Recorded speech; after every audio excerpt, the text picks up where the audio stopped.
Hello guys, nandito kami ngayon sa Jumeirah Beach Residence. Ayan. So ayun si Ate Pina, si Nanay, si Ate Olivia, ang aming mga friendship. Ayan. Dito po kami sa may Jumeirah Beach Park, Beach Residences. Ayan. Kami po ay maliligo mamaya. Ayan po yung malaking Ferris wheel. Ayan po sila Ate Pina. So, mamaya marami na pong tao dito.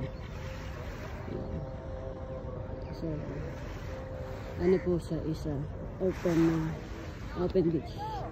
Yes, yes, yes! Yan, latag-latag na. Good morning mga friendship. Ito pa Ate Pina. Welcome po. Tara na. Kain na. Ate Julie.